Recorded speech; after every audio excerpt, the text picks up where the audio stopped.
Hello, this is Roy Disney. This audio commentary for Fantasia pays tribute to the tenacious visionary who made Fantasia happen, Walt Disney himself.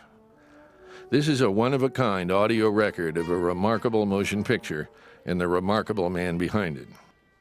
In a few cases, Walt's thoughts are presented through the reading of select story notes, and occasionally animation historian John Canemaker will provide important context or identify the source or purpose of specific recordings.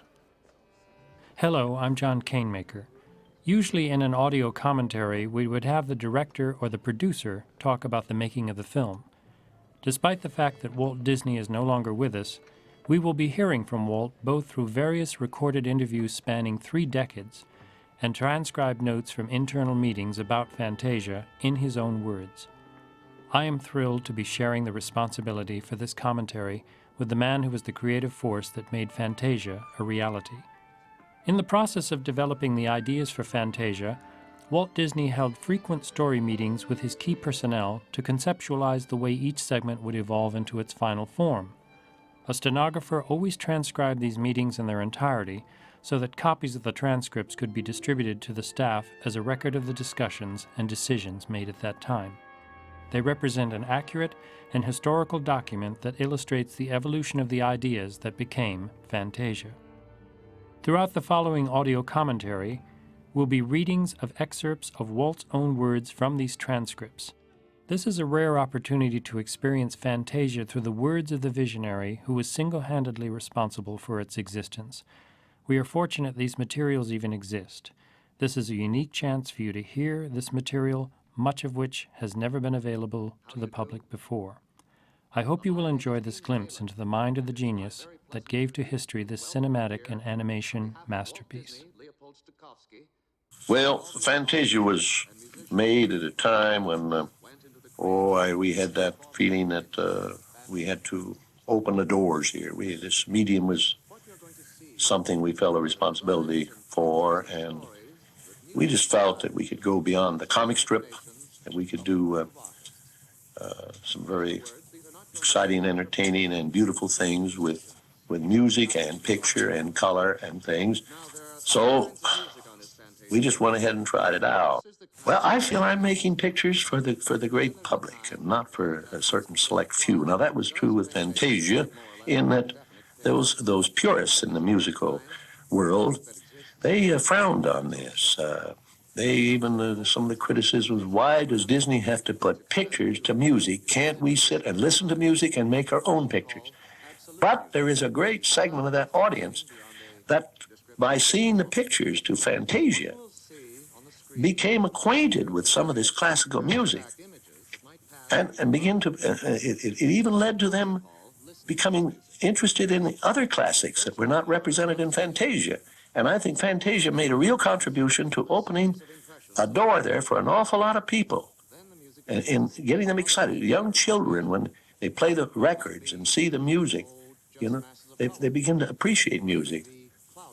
So I think we made our contribution, but you just can't please everybody. And I don't want to please everybody because, I don't know, I'd be a little worried if I did something and everybody was pleased with it. In fact, when these critics praise one of my pictures back there, I really get worried.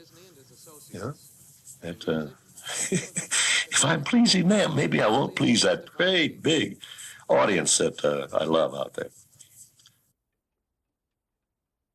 Fantasia to me is a whole new opportunity. For my medium, it opens up unlimited possibilities. Music has always played a very important part since sound came into the cartoon. Now, the full expression that comes from the new Fantasound opens up a whole new world for us. This section of the orchestra, beginning the toccata and fugue, is conforming to what Walt Disney wanted in terms of how you receive information during a concert. At first, you're aware of the orchestra itself, and then little by little, you sort of drift off into how the music makes you feel, and that's what the second part of this does. The toccata and fugue was particularly innovative for the studio at this time because of its predominantly abstract visuals. Reflecting on Fantasia, Walt explained that the groundwork was laid long before. The abstractions that were done in toccata and fugue were no sudden idea. Rather, they were something we had nursed along for several years, but we never had a chance to try, due to the fact that the type of pictures being made up to that time did not allow us to incorporate any of this type of material in them. But we never had a chance to try. Actually, these abstract designs were an outgrowth of our effects department, which we organized long before we had any contact with Stokowski. Everything that has been done in the past on this kind of stuff has been cubes and different shapes moving around to the music. It has been fascinating.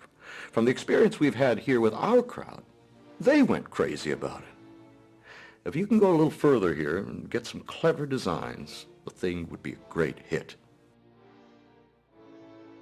In this commentary, Walt Disney talks about how loose and improvised were the story conference techniques that were used to bring pictures to the screen of Bach's toccata and fugue. And I did try to kind of be a little smarty pants, you know? Like we did do some abstractions once. So it was with the Bach fugue, toccata and fugue. Well, in analyzing it, it was all more or less abstract, even in a musical way. You see, it was a very free thing. Bach being an organist, he hardly ever played a composition the same way. I mean, he was always sort of improvising as he went along, you know. So I read all about Bach before I did it, and I found that he did that. I found he'd write compositions, and then someone would try to, he'd play, he was a church organist, and somebody would start to sing with him or to go with him, he'd go off on another tangent and leave him high and dry. And what he was doing, he was just playing with music. He was just splashing it around as he played. He didn't want to see, he'd write a composition after he'd work it out. He'd write the composition, but he never played it the same after that, you know? No, it was always improvising. It didn't represent anything, form or anything. He never had anything in mind when he was writing it, but just playing with music. So we did these abstractions. So I said, what is abstract art? What's it represent? And I said, it's a personal thing. I said, it's what you feel when you see something.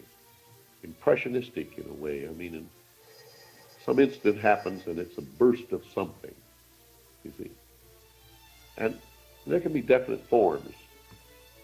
So we just got in there with the music and we played it and saturated ourselves with it and sipped through a certain passage. And I said, I know, in listening to that, I know that those are the violins, the string section there. And I says, to me, I can see a whole bunch of violin bows going up and down. I can see the end of the bows going up and down. So we made a lot of things going up and down, and they floated all around, you know? In a meeting with his staff on December 8, 1938, Walt made the following observations. This is not the cartoon medium. It should not be limited to cartoons. We have worlds to conquer here. We've got an hour and 45 minutes of picture, and we're doing beautiful things with beautiful music. We're doing comic things, fantastic things, and it can't be all the same. It's an experimental thing, and I'm willing to experiment on it. We've got more in this medium than making people laugh. We love to make people laugh, but I think we can do both. Well, this covers 4 minutes of our picture, and it's going to be 4 precious minutes when we're through. The beauty we can get from controlled color and the music and everything will be worth it. This stuff means more. It's richer. It's like a painting. Of course, we're taking a chance with this, but I don't feel scared about it. And we've tried 7 or 8 shorts altogether, and it's too much. We know that. And this definitely has an effect. You can't definitely tell until you put it in there, but I think it has the right effect. So we just went ahead and we made these forms move and move around and float around, and it got into a little part. I think it was the woodwinds that were kind of noodling around. I says, it looks to me like spaghetti flowing in a hot kettle or something. It's something flowing. You see, and so then we do something that looked like spaghetti going somewhere. We had a lot of fun with that. And it's funny afterwards, it was just a very arbitrary thing on our part. A lot of people tried to figure out that, well, they thought that we were very profound about this thing, and we tried to really analyze the whole darn thing. It was just a bunch of stuff thrown in there, splashes of colors, movements, and there was one spot in there where it was kind of a rolling action. And I said, gosh, I can see those big beach combers coming in there, those big combers rolling in, so that's what we did. We had them rolling. And as the music got a little deeper and everything, we let it change from the greens way down into the deep purples and things, But a lot of people love that thing. In many ways, some of the simplest scenes, from an animation standpoint, are the most dramatic. This was something Walt knew in planning the toccata and fugue. I don't want to see us get too much animation in this. It doesn't need it, and animators are scarce. It gives us a chance to get the stuff out, and look what it gives the backgrounds a chance to do. We come to a big burst of a big crescendo and everything, and I said, that's like coming out of a dark tunnel and a big splash of light coming in on you, And we'd argue about it, and I'd say, I see it kind of an orange green. It's funny, Stokowski, who was sitting with us, oh no, he says, I see that as purple. Funny, just the opposite, Our best things over there have been when we relaxed about it. We just got in and had a heck of a good time throwing it together. Every time we get into one of these things where we have to labor on it, it looks that way. And we've done things that way. We had to fight all the time. It's just been a headache. And they haven't been the successful ones. And some of the things that have been the best were the ones that we had a real feeling for it. Lady and the Tramp, we had a wonderful feeling. We had more fun making that picture. Little Dumbo is one that we had a lot of fun with. That thing is the most sort of spontaneous thing we've ever done. The whole crew responds to that. Whenever we're right, whenever I get in, I have to fight too hard with the boys on things. I know I'm bucking a tide. I know that I've got the wrong thing, but you're in so deep sometimes you've got to fight it through. You can't turn back, Lots of things I've started, and if I just felt it coming too hard and it wasn't natural, it was a fight. If I was not too deep, I've abandoned the thing and started something else. You can tell when it's wrong, The development of the Nutcracker Suite was a very challenging project for Walt, one that he addressed with great enthusiasm. He wanted to not be literal to the original musical concept of toys and a nutcracker, but rather to challenge the audience with a different fantasy concept. The early plans for the segment were to illustrate the seasons of the year. That concept became only the backdrop to an overall plan to let the fairies and sprites bring life to nature. There is no human presence, only fanciful and imaginary characters that are best served and only available in the animation medium. The only real-life animals are the goldfish, and even these are seductive exaggerations. If we agree with the concept that the medium of animation is best used to illustrate that which cannot be done in live action, then Fantasia, and the Nutcracker in particular, is a lasting testament to its most extraordinary aspirations and accomplishments. What can we do to sort of unify this before we go any further individually?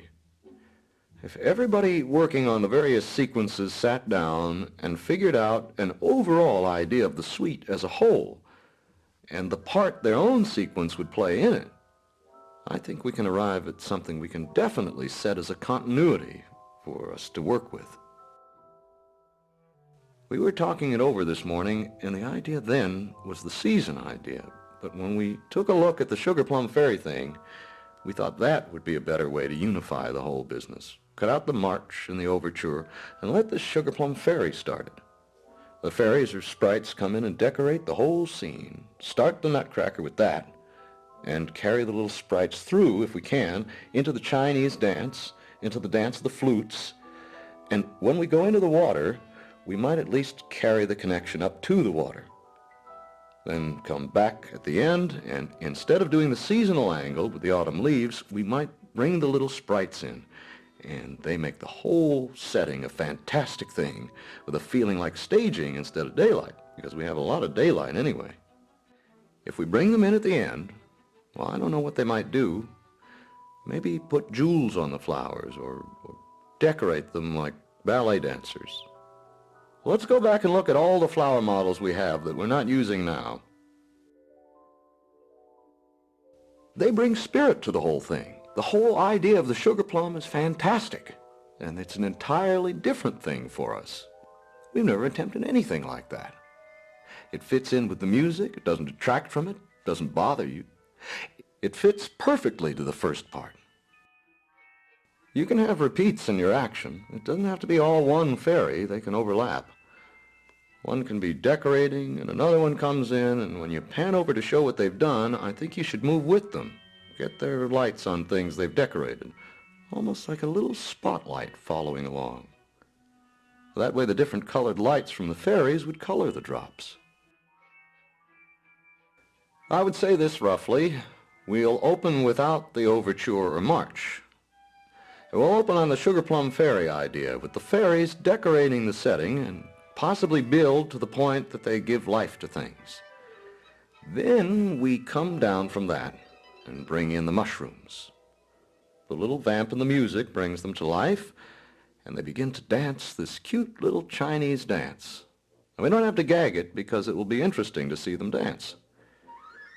And then right in with that, we could bring in the poppies and let them join in, because they're right in the mood with the Chinese. Well, that's short, and I think we'll have to leave it short. Then from that, we lead into the dance of the flutes, and that will serve as a spot for us to bring in the flowers and things that will dance to that. Even the mushroom personalities won't be out too strong. It's like something you see with your eyes half closed. You almost imagine them. The leaves begin to look like they're dancing, and the blossoms floating on the water begin to look like ballet girls in skirts.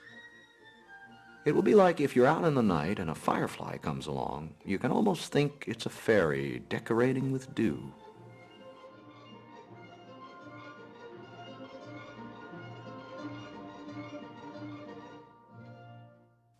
You know how I think this ought to come in? With a ripple. No background at all, and the ripple carries light, then the background, and then the petals fall down on the water. It'll all be a ballet of flower petals on the water. Those little flowers, well, I see no reason why they can't dance right on the water. If you throw a flower blossom on the water, it floats. They could skim right on the water. It would make a beautiful setup. Before we finished Snow White, I was talking to Charlie Chaplin about it, and he said, don't be afraid to let your audience wait for a few things in your picture. Don't be afraid to let your tempo go slow here and there. Well, I thought he did it too much, because I used to get itchy from watching his pictures. But it's the truth. They appreciate things more when you don't fire them too fast. Several women contributed to making the fantasy worlds of the Nutcracker Suite particularly come to life. Bianca Majoli was an artist who was at the studio for about 5 years. She was the first woman to be part of the Disney story department, and she created the most exquisite concept drawings of the dewdrop fairies and the autumn fairies and all of that. Another woman who contributed a great deal was Sylvia Moberly Holland.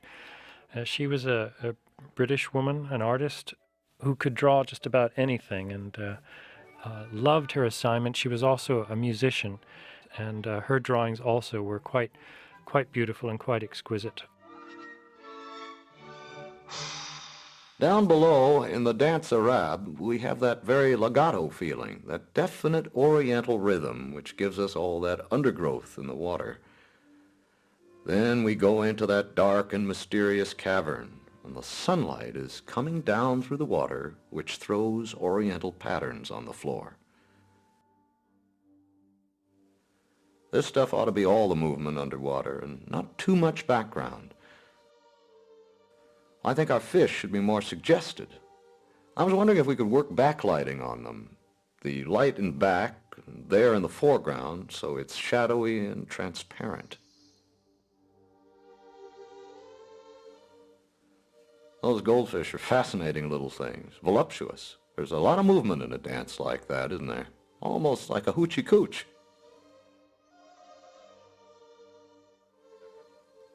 I think these little fish, oh, they're beautiful, graceful little things, very coquettish in a way that they glance at you. I think they've taken dress designs from some of those fan-tailed goldfish, that black that goes into a beautiful lacy pink with spots of black. Women wear that lacy stuff.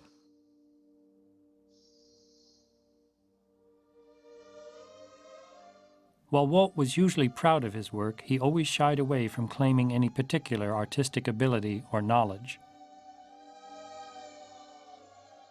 As business people come to me and say, well, Walt, you must know a lot about art, you know.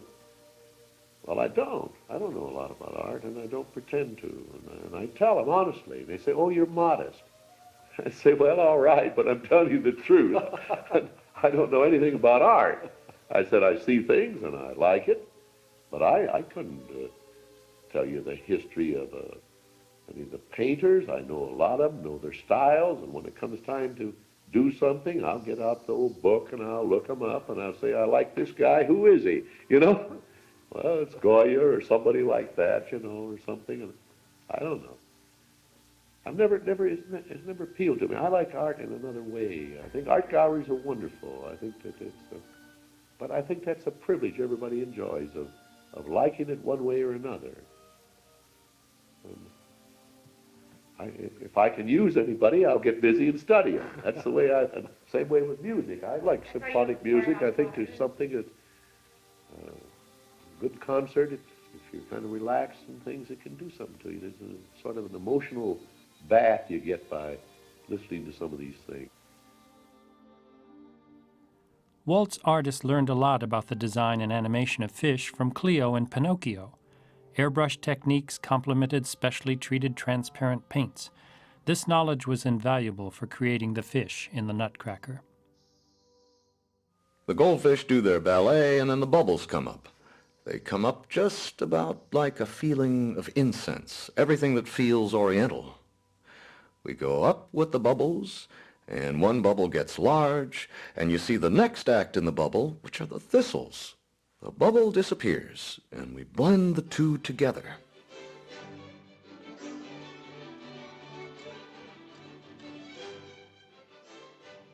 You know how tumblers do?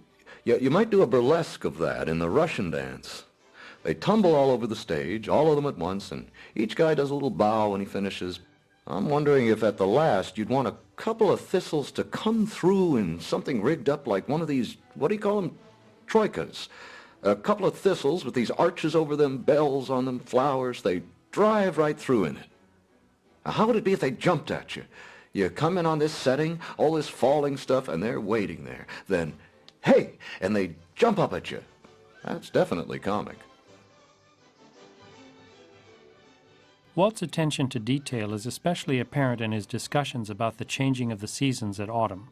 His observations and directives in the staff meetings underscore the subtleties that are often taken for granted by the audience.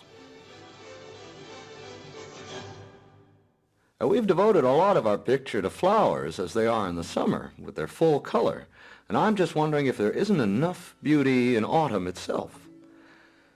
Then I think your opening would be changing from summer colors into the colors of autumn, the leaves, everything that would show a change. We can bring flowers into other spots with the mushrooms, the little poppies, flowers dancing on the water. Then we won't be repeating ourselves and putting in business that's not interesting. We might even bring a little life in the flowers in the sugar plum. And when we bring in the flowers in their full color up past the Russian dance, then we go into autumn. Now, that harp music is swell for the color change. We could show leaves, too, green leaves turning yellow and into the colors of autumn. And the flowers will all be in seed. There's a beauty to them that way. I think it'll be effective.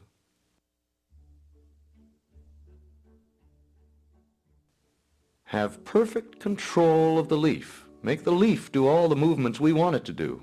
I don't like it where it gets down and dances. We're limiting the leaf to what a human being can do. That's another thing. We could make a comedy out of this, but I don't think we should. Take a floating leaf and the shapes it might assume. Like when a leaf floats down and lands on the ground and the movement of the wind. You've seen them in a high wind. Try to take the natural movement of the leaves and things like that being tossed around in the wind. A ballet effect.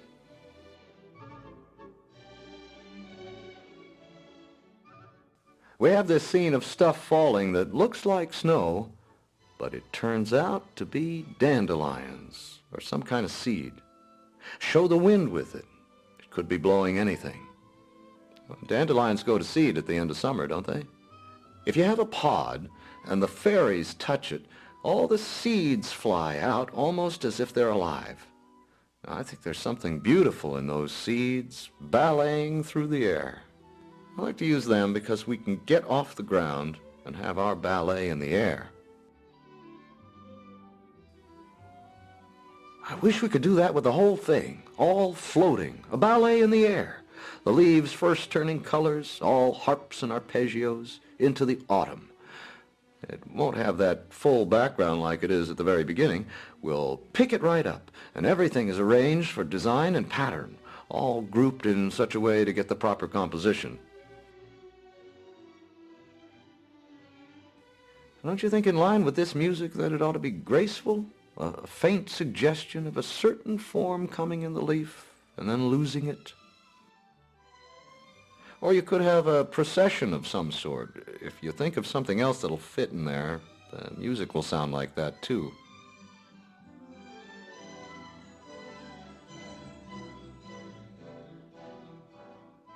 Then we have the frost sprites. They're covered with a silvery color. They cover everything with frost.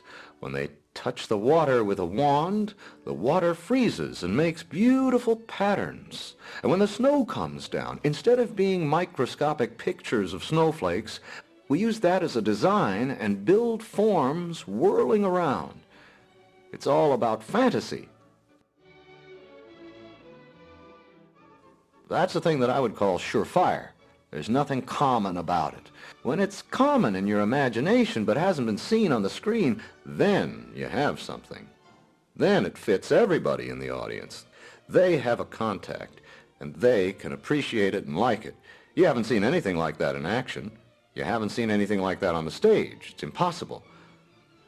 But I think when you get to monkeying around with toys and things, like the Nutcracker is supposed to be, that's when it would be common.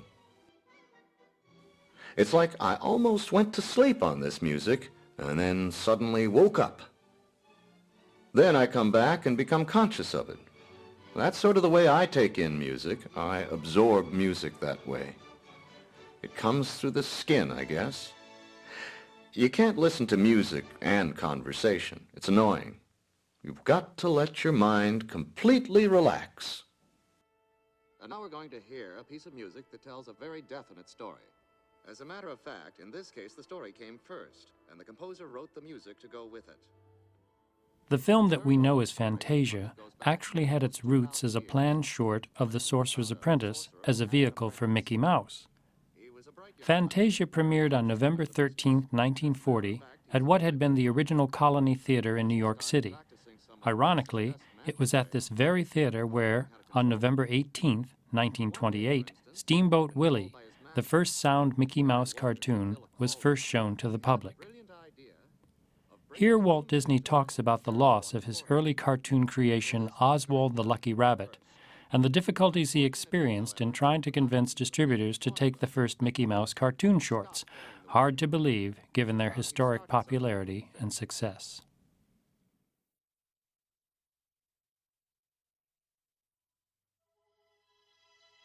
His confidence from back way back when we had our first upsets with, when we lost the Oswald and went to Mickey Mouse.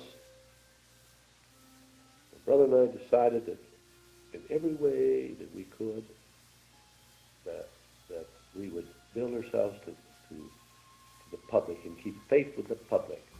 We didn't care about anybody in between, and this was a decision we made. One fellow used it as an example when I was first trying to sell Mickey Mouse. He said, look, Mickey Mouse, what is it? Nobody knows it. He said, you're trying to ask this? Why? He said, I can get cartoons that are known for that much money. Now he picked up a package of lifesavers. Now he said, if you were in trying to sell me lifesavers, he said, that would be different because the public knows lifesavers, you know? They don't know you, they don't know your mouse. So, I mean, that's hit. And I said, well, from now on, they're going to know if they like the picture, they're going to know who made it, and they're going to know what his name is. And I put Mickey Mouse so darn big on that title that they couldn't think it was a rabbit or anything else, you know. The public has been my friend. The public discovered Mickey Mouse before the critics and before the theatrical people. And it was only after the public discovered it did the theatrical people become interested in it, and did the critics become interested. On Mickey Mouse's 20th anniversary, Walt reflected on his long association with the animated superstar in a special radio broadcast. Mickey Mouse, to me, is a symbol of independence. He was a means to an end. He popped out of my mind onto a drawing pad 20 years ago on a train ride from Manhattan to Hollywood at a time when the business fortunes of my brother Roy and myself were at lowest ebb and disaster seemed right around the corner. Born of necessity, the little fellow literally freed us of immediate worry, provided the means for expanding our organization to its present dimensions and for extending the medium of cartoon animation toward new entertainment levels. Mickey enabled me to go ahead and do the things I had in mind and the things I foresaw as a natural trend of film fantasy. He spelled production liberation for us. His first actual screen appearance was at the Old Colony Theater in New York in Steamboat Willie, with its sound effects and cautious speech. He was the first cartoon character to stress personality and to be constantly kept in character. I thought of him from the first as a distinct individual, not just a cartoon type or symbol going through comedy routines. I kept him away from stock symbols and situations. We exposed him in close-ups. Instead of speeding the cartoons, as was then the fashion, we were not afraid to slow down the tempo and let Mickey emote. We allowed audiences to get acquainted with him, to recognize him as a personage, motivated by character instead of situations. Mickey had reached the stage where we had to be very careful about what we permitted him to do. He'd become a hero in the eyes of his audiences, especially the youngsters. Mickey could do no wrong. I could never attribute any meanness or callous traits to him. We kept him lovable, although ludicrous in his blundering heroics. And that's the way he's remained despite any outside influences. He's grown into a consistent, predictable character to whom we could assign only the kind of role and antic which were correct for his reputation. I felt I had to rely on a sustained character appeal rather than on the merit of each separate issue. Mickey fitted the need exactly. He brought in the money which saved the day. He paved the way for our more elaborate screen ventures. In his immediate and continuously successful appeal to all kinds of audiences, Mickey first subsidized our first Silly Symphony series. From there, he sustained other ventures, plugging along as our bread and butter hero. He was a studio prodigy and pet, and we treated him accordingly. In the early days, I did the voice of most of our characters. It wasn't financially feasible to hire people for such assignments. In Steamboat Willie, in addition to speaking for Mickey, I also supplied a few sound effects for Minnie, his girlfriend, and for the parrot. I often find myself surprised at what has been said about our redoubtable little Mickey, who was never really a mouse, nor yet wholly a man, although always recognizably human, I hope. Psychoanalysis have probed him. Wise men of critical inclination have pondered him. Columnists have kidded him. Admirers have saluted him in extravagant terms. The League of Nations gave him a special medal as a symbol of international goodwill. Hitler was infuriated by him and thunderingly forbade his people to wear the then popular Mickey Mouse lapel button in place of the swastika. The little fellow's grin was too infectious for Nazism. But all we ever intended for him and expected of him was that he should continue to make people everywhere chuckle with him and at him. We didn't burden him with any social symbolism. We made him no mouthpiece for frustrations or harsh satire. Mickey was simply a little personality assigned to the purposes of laughter. And it is certainly gratifying that the public, which first welcomed him 2 decades ago, as well as their children, have not permitted us, even if we had wished so to do, to change him in any manner or degree other than a few minor revisions of his physical appearance. In a sense, he was never young. In the same sense, he never grows old in our eyes. All we can do is give him things to overcome in his own rather stubborn way in his cartoon universe. There's much nostalgia for me in these reflections. The life and ventures of Mickey Mouse have been closely bound up with my own personal and professional life. It is understandable that I should have sentimental attachment for the little personage who played so big a part in the course of Disney productions and has been so happily accepted as an amusing friend wherever films are shown around the world. He still speaks for me, and I still speak for him. And in addition to speaking for Mickey, Walt often spoke fondly about him. Back in those days when I was really making nothing but the Mickey Mouse comics, yes, I always thought of him as a personality. And there were things that he would do, and there were things that he just couldn't do. And I'd think of it this way. I'd say, well, now that's something Mickey could do. So we always sort of thought of him as a personality. But it reached a point I never thought of him as a mouse. We thought of him more as a little boy. And that's how Pluto came to be. And it was kind of incongruous that a mouse could have a dog as big as Pluto. But we kind of forgot the fact he was a mouse. Early in the Mickey Mouse series, he started, the first one they did, he was a little boy, in effect, in a barnyard with all the other animals. And Lindbergh had just crossed the Atlantic, so he was building his own airplane in the barnyard, and that was the first Mickey Mouse. Now, later on, I got back and I had him as a mouse. And it wasn't well received. And the distributor who was handling it for me, he wrote to me and he said, you've done something to Mickey. We've lost him. And it's because I brought him down and thought of him as a mouse. And then I went back and I thought of him the way I originally did. And so he went on from there. He's a little fellow, is what he actually was, a little fellow. A mouse is about as small as you can get. Of course, the heavy was always this big cat, more like a human cat. But I always thought more of Mickey as a little fellow, and Mickey had to have certain types of situations and things. He was only good for certain things. I compared him to Harold Lloyd. Mickey in himself wasn't funny, he was cute. So the situation had to make Mickey funny. I was doing this Sorcerer's Apprentice with Mickey Mouse, and I happened to have dinner one night with Stokowski. And Stokowski said, oh, I would love to conduct that for you. Well, that led to not only doing this one little short subject, but it got us involved where I did all of Fantasia, and before I knew it, I ended up spending $400 and some odd thousand getting music with Stokowski. But we were in then, it was a point of no return, we went ahead and made it. Well, for sentimental reasons, I think Mickey Mouse and the Sorcerer's Apprentice is my favorite. He made me what I am today. Igor Stravinsky wrote The Rite of Spring in 1913, and its first public performance caused a riot in Paris. Stravinsky was in fact the only living Fantasia composer, and apparently his attitude toward this interpretation of his music, this visualization, changed over the years.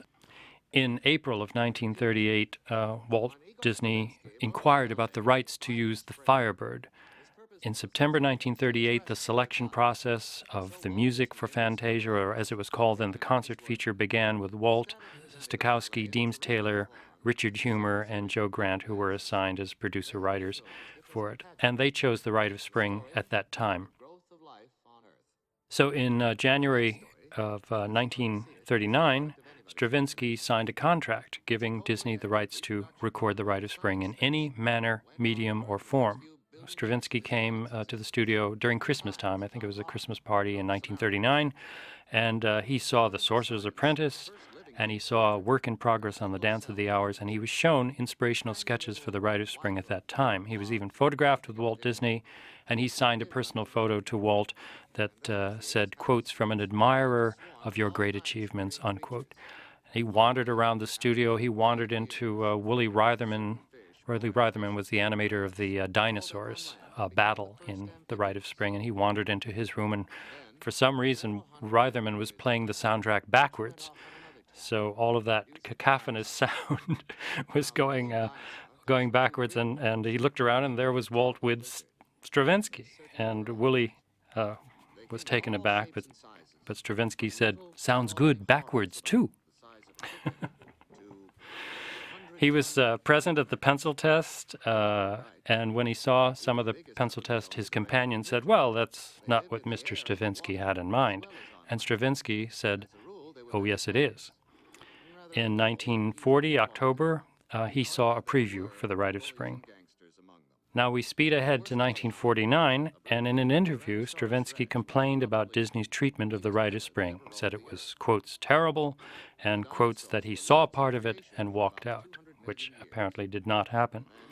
And in 1969, he attacked Stokowski's performance, execrable, he said, and Disney's interpretation, an unresisting imbecility. So whatever happened in the meantime, he had a change of heart about The Rite of Spring. The Rite of Spring was an ambitious and courageous project at the time. Walt summed it up on one of his TV shows.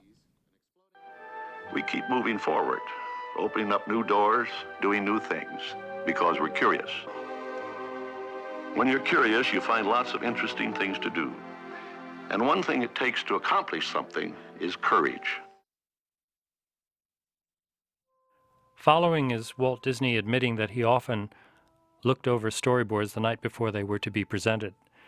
He mentions how the storyboard technique has been adapted by live-action directors like Stanley Kramer, and he talks about his special effects artists who were so important to Fantasia in general and The Rite of Spring in particular.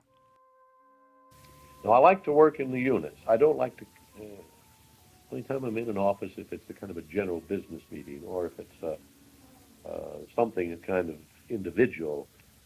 As a rule, I like to go right down in the unit and get with the boys, sit with them there, see. Not only that, I go around the units when they're not there. So I can just sit down with the work when they're not putting any pressure on selling me. When I sit and relax with the work.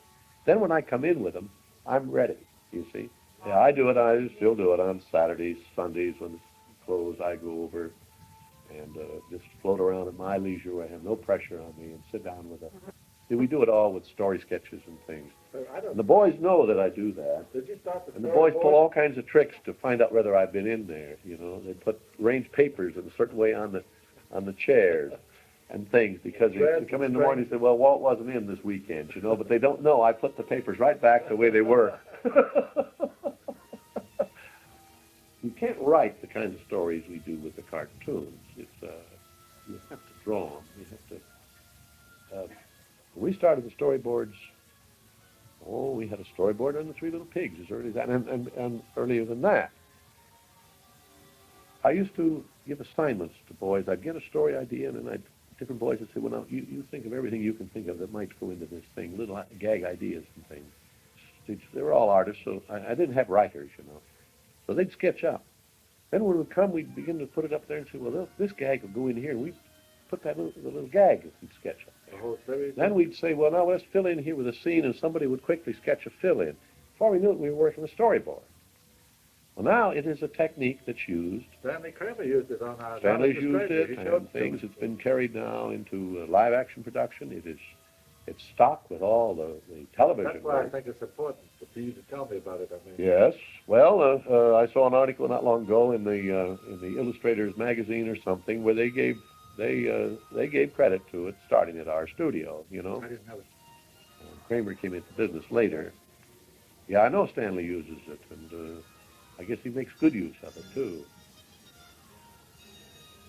And that grew out of the fact that we had to work with cartoon ideas, and you can't describe a cartoon idea. You have to make a drawing, you see.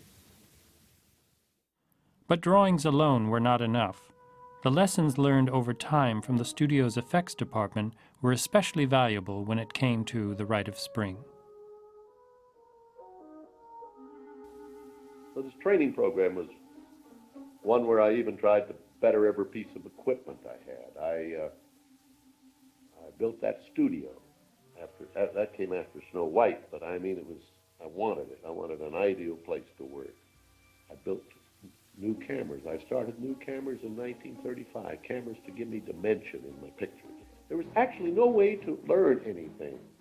We had to find a way to do it. We had to analyze action. There were no books. There were nobody I could bring in to teach it. And in fact, I just did a show today there, and I think it states it. In other words, we were self-taught. We organized classes, and the teachers were the students. And we really went after it in a big way. And my effects men, I let them experiment with anything. We'd take pictures of breaking glass. We'd take pictures of bubbles. Took pictures of raindrops falling in a tub. Slow motion, you mean? Slow motion, so we could analyze what happens, you see. And then we could draw an effect. We blew smoke across things with a fan, so we could study the movement of smoke. We slow motion flames, so we could see what happened when a flame comes up, and then we would naturally go back and make it not slow motion, but we could see what was happening. Balls bouncing, we dropped balls, and we do slow motion. You could see how the thing would squash, you see, and then spring up. You know, we went into all of that. I hired pantomimes to come over and just go through action. Before I photographed it, I had them come over and I had them go through it for my artist. It was a well-laid plan, trying to improve ourselves in every way, in every department.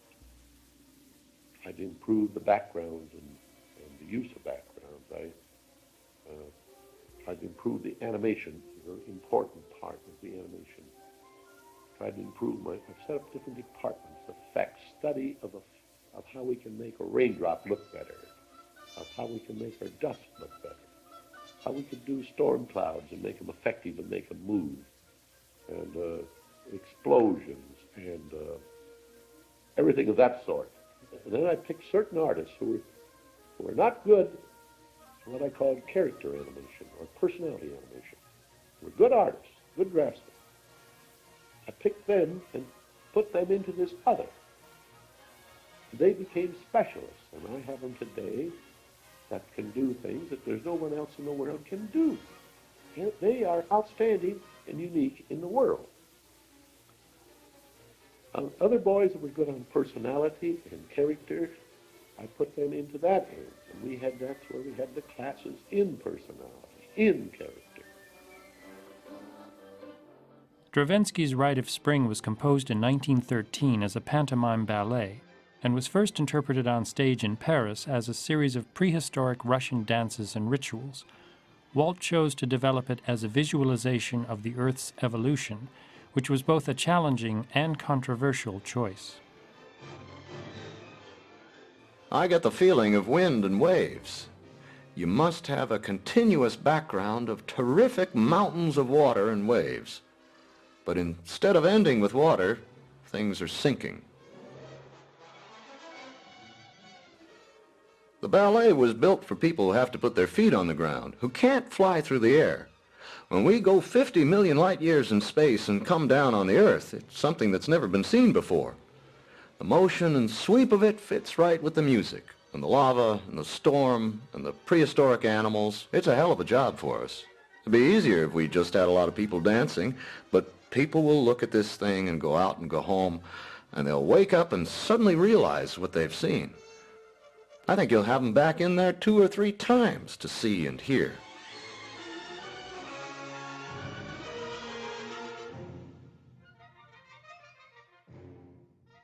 Walt always stressed that accomplishments at the studio were a collaborative effort. The staff story meetings were a constant source of new ideas and creative problem solving. Bringing together different people with different talents was his key to success.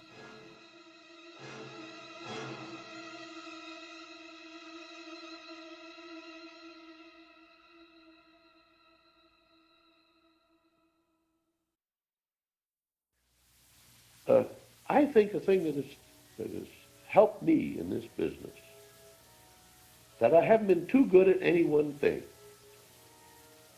I think I never felt as an artist I was a good artist. I was never happy with anything I ever did as an artist.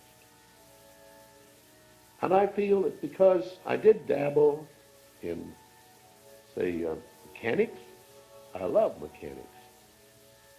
I mean, I got to be a pretty good carpenter working under my dad.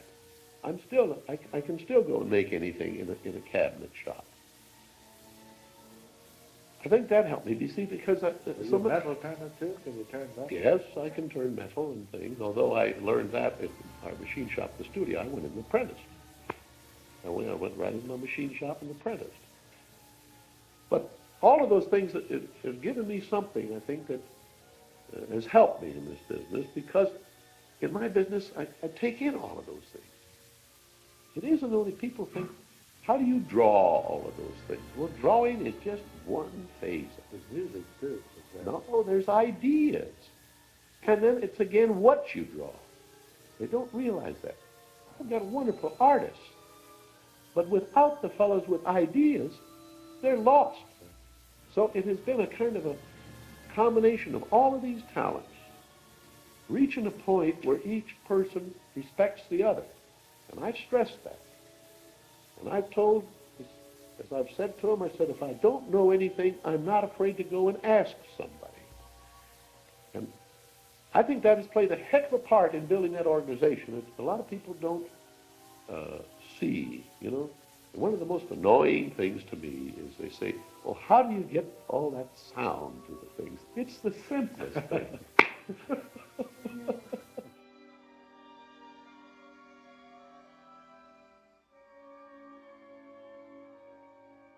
To get an idea of how radically experimental an example of Fantasia is for the mainstream cinema of the time in 1940, some of the movies that came out that year included Alfred Hitchcock's Rebecca, John Ford's Grapes of Wrath, George Cukor's The Philadelphia Story, and Charlie Chaplin produced The Great Dictator. And Walt Disney had 2 films that year in 1940. In the spring came Pinocchio, and then in the fall, in November, came Fantasia, which, as I say, was, compared to all of the rest of the films, including Pinocchio, is really the most radically experimental examples of mainstream cinema. Fantasia generated a fair amount of controversy among contemporary critics, especially the music critics. But even the most derisive of them felt that something different had happened in this film. One critic called it a promising monstrosity, but Time magazine, in a cover story, said that Walt Disney had tripped, quotes, Mickey-like into an art form that immortals, from Aeschylus to Richard Wagner, had always dreamed of, unquote. Here Walt Disney gives a frank opinion of the opinion makers, the professional critics, and the general public. Now, as I see it, it was successful for what it was. Of course, it brought in the art side, it brought in the music side, it brought in the motion picture, and we had all of these people who were acting as reviewers or critics, and you just can't please everybody. I learned a long time ago, I don't even pay attention to these so-called critics. The real The real critic is that great American public out there, the world public. If they don't like it and they don't come, well, that's an answer. But if they like it, I don't care what these so-called critics or reviewers say, because they're only one guy on a paper or one guy on a magazine. And to me, they've lost touch. They're living in a different world I live in. Oh, I've been criticized many times for being considered a artistic success and a commercial failure. That was one thing. Then from another set of critics, I was a commercial success. I was all commercial, and anything artistic was purely coincidental, you know. In this business, I think people pay too much attention to critics. And I've got to know a bunch of critics and everything else, and they're nice guys and all of that. But to me, they're just guys. They're just an individual. They live in a little circle, and they just have an ability to sit down at a typewriter and put words together. Now, but their judgment is not the public. And I just don't pay any attention to critics. Oh, critics sort of live in a world apart. So when the so-called critics, I don't know, they seem to feel they're catering to a certain group of people that feel the same way they do.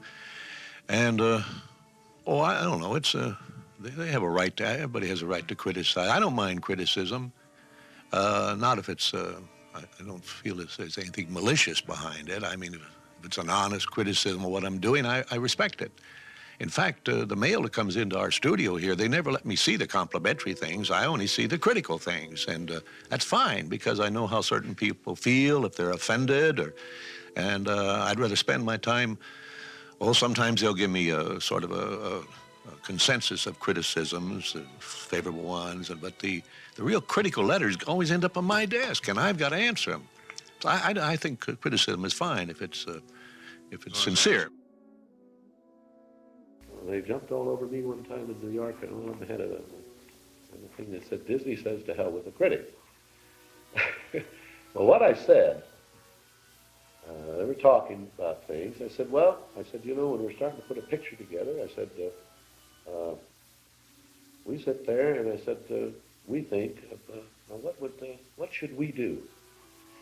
How should we handle this? Now, we're thinking more of that audience that we've got out there. Occasionally, someone will pop up and say, well, the critics panned the heck out of this and that back there, you know, or what would the critics say? And I say, the hell with the critics. It's the audience we're making the pictures for. Now, that, in effect, was what I said. I'm not making pictures for critics. You know? I'm making it for an audience. I'll take my chance with an audience any day against the critics. So they picked it up and said, Disney says, the hell with the critics.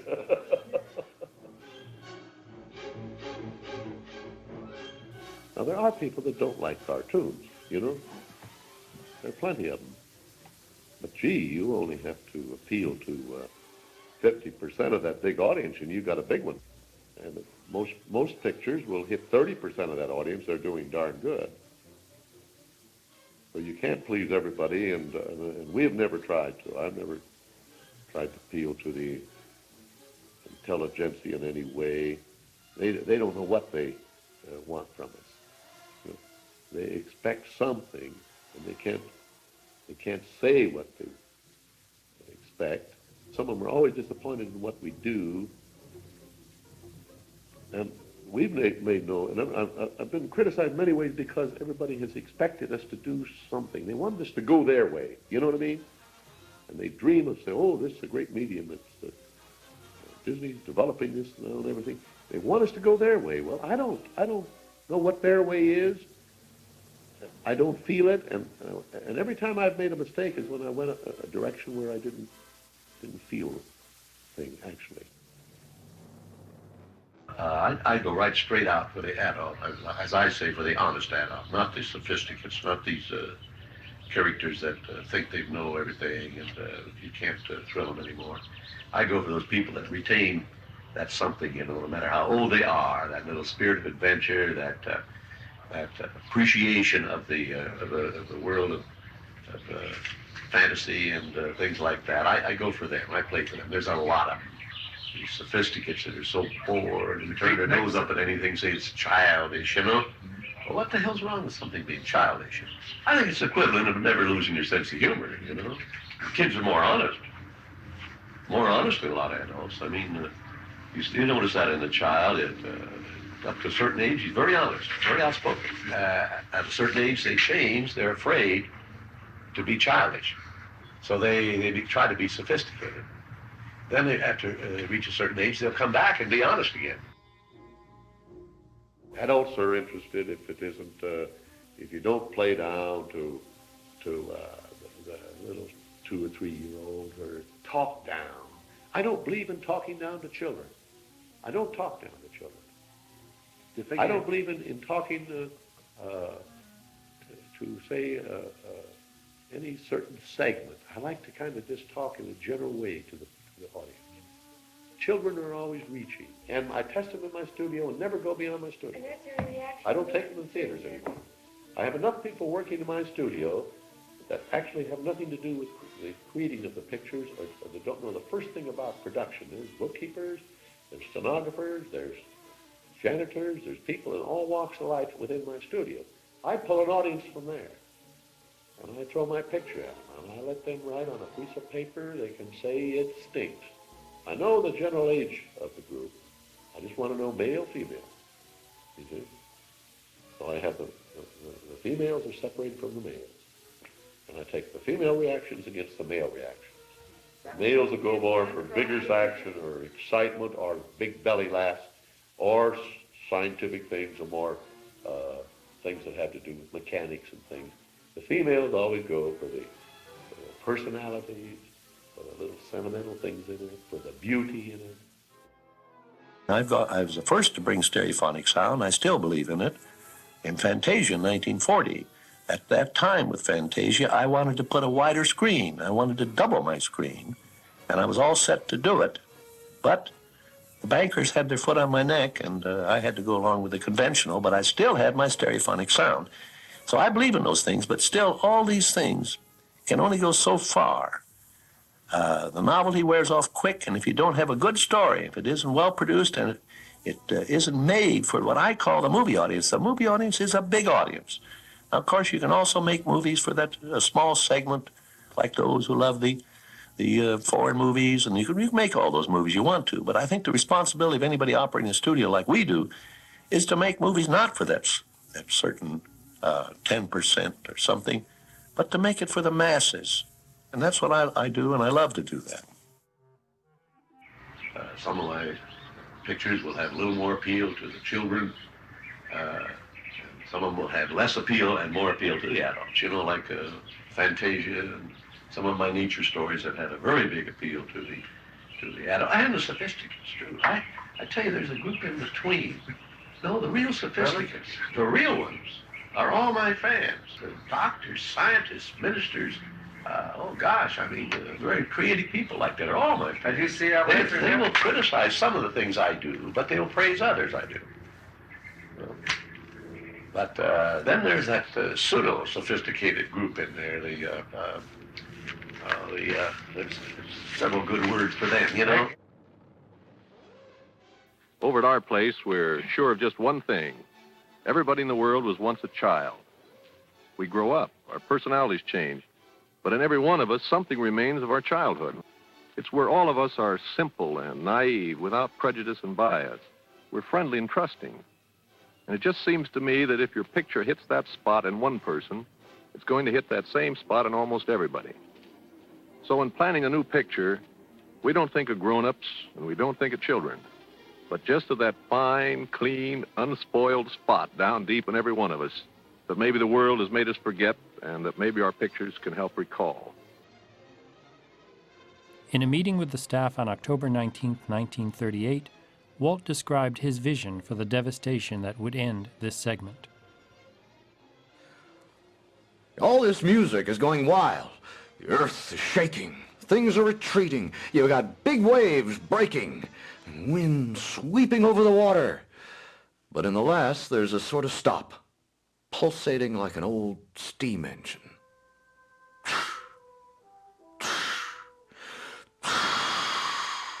Whatever would be the most spectacular in a setup.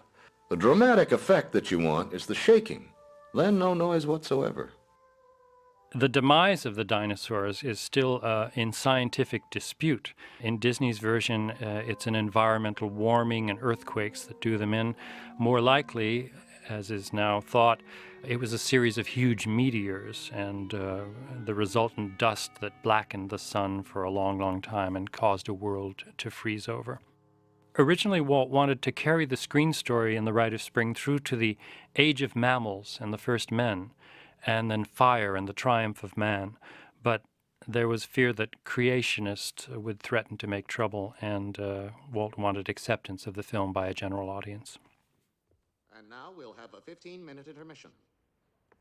And we'll take a short break, too.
Leopold Stokowski was one of the greatest orchestra conductors of all time.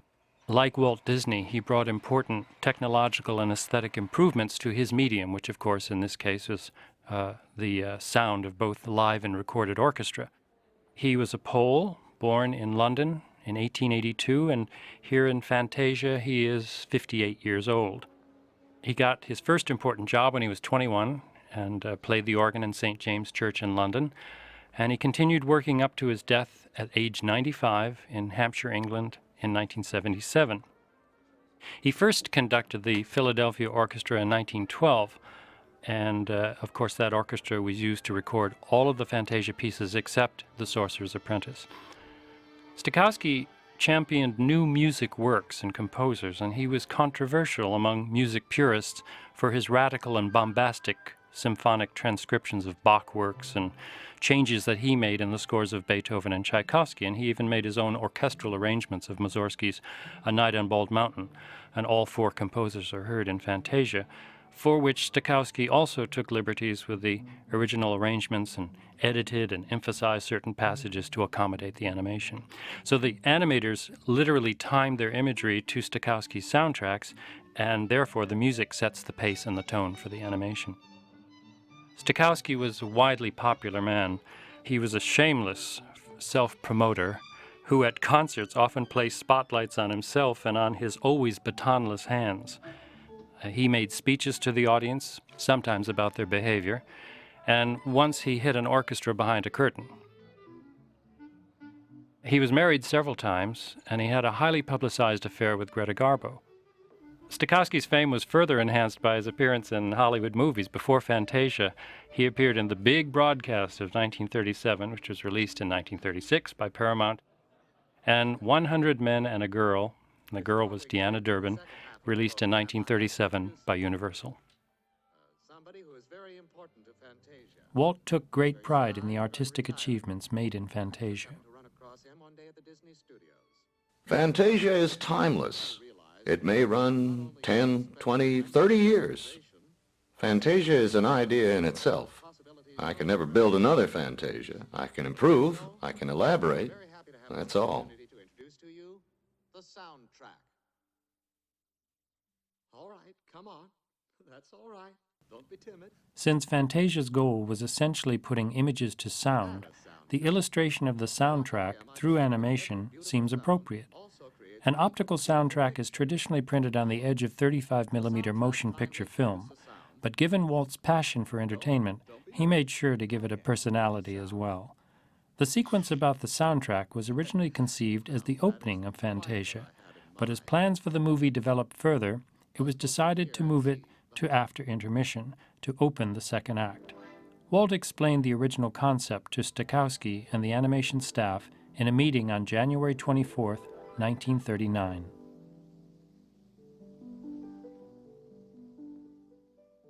Well, the idea is to start this thing a little differently. Instead of the ordinary picture titles, just the spotlight comes on, the curtains part, and a shadow steps out and talks to the audience.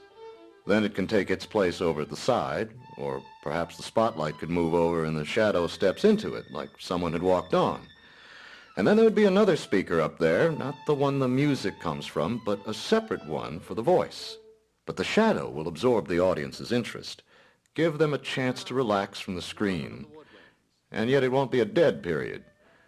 Then he gives a brief introduction, and when he finishes, he exits, leaves the spotlight with nobody in it.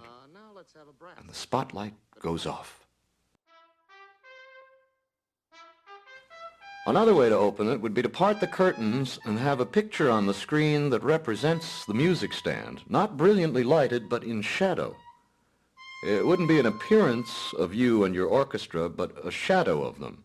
I like to try somehow to get clear features on the silhouettes, sort of like highlights that bring out certain details.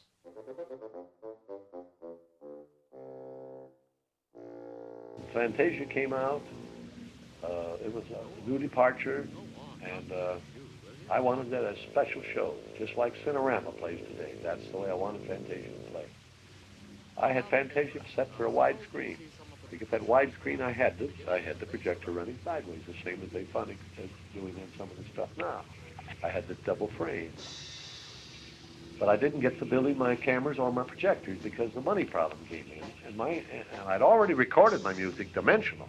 I had full dimensional sound.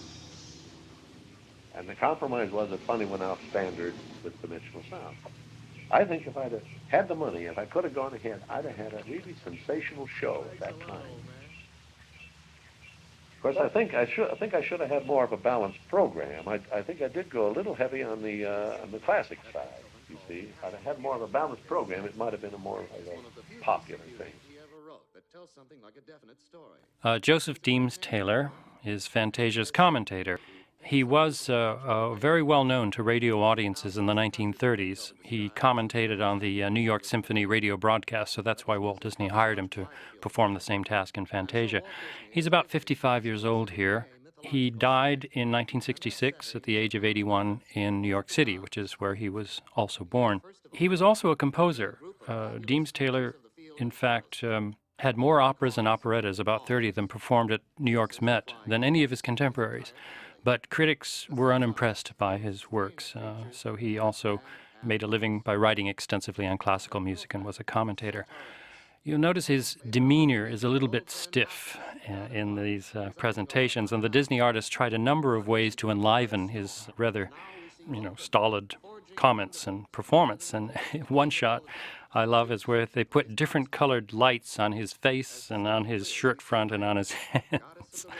And in two scenes, members of the orchestra distract attention away from Taylor, once when a musical instrument falls and clatters, and another when an impromptu jazz version of Beethoven's Pastoral is performed. Walt even considered putting Deems Taylor into the front half of a horse costume to introduce the Pastoral Symphony as a centaur, but luckily that did not go any further than an idea. This is Beethoven's Sixth Symphony, and it was composed between 1807 and 1808. Originally, it had sections under the general title of Recollections of Country Life, Pleasant Feelings Upon Arriving in the Country, Scene by the Brook, Peasants' Merrymaking, The Storm, and Sunset, and all of these themes were used in Disney's version, except that the events take place on mythical Mount Olympus, with a cast of fantastic creatures derived from Greek and Roman myths. Originally, the music was not going to be the Pastoral Symphony by Beethoven for this particular section. It was to be Pierne's Cydalise, and the Disney artists created characters for that particular piece of music, fawns and centaurs and flying horses, etc. Walt liked the imagery, but he felt the music wasn't good enough for it and that there was too much to fit into this very brief score. So enter Beethoven.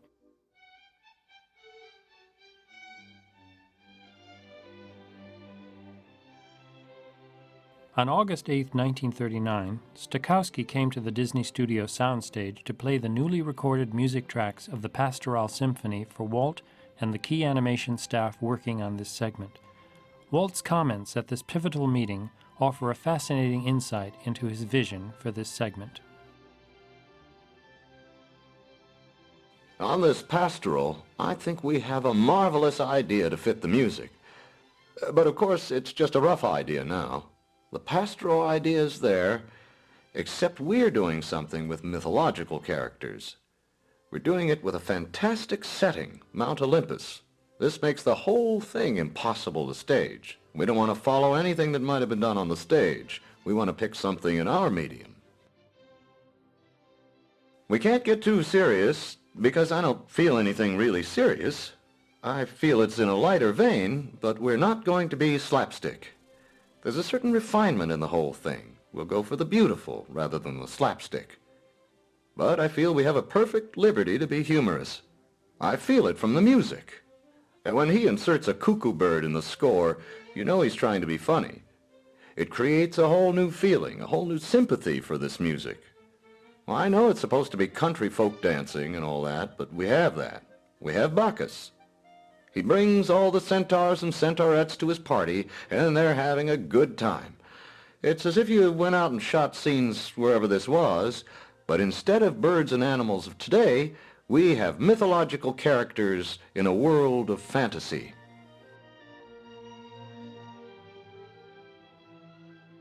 Here, Walt talks about the silly symphonies which began in 1929 with the skeleton dance, and how that series was an important testing ground for Fantasia in the areas of color, music, experimental special effects, and animation. That's when I got the idea for doing the silly symphony. The whole idea of the symphonies was to give me another street to work on, you know? Getting away from the set pattern of a character. Each symphony, the idea was that it would be a different story based on music with comedy and things. I wanted to have a different pattern from the Mickey Mouse, because when you once hit with a thing like that, and everybody wants everything to be the same. More of this, more of this, more of this, you know? So I wanted a different pattern to give me more latitude. And playing with music and doing things with music was intriguing and everything. So I started the Silly Symphonies. And I made the first one, I called it the Skeleton Dance, and was done with part of it was the, Hall of the Mountain King, and Dance Macabre, and a little bit of every damn thing in there. Everything went to music. Like when Mickey played the piano. We just got a guy to play this thing the way we wanted. We first kind of broke the score down, what parts we wanted, then we played it, and then we animated the mouse drawing to, or drew the mouse to it. Which came first, the guy playing the piano or the mouse? No, the mouse first, the score to a beat, and then we would play to the picture. That was the way. So I made the Skeleton Dance. Then I tried to peddle that, and I sent it back to New York. And it got turned down everywhere on Broadway. He sent it back, and he said they don't want this kind of stuff. He said more mice.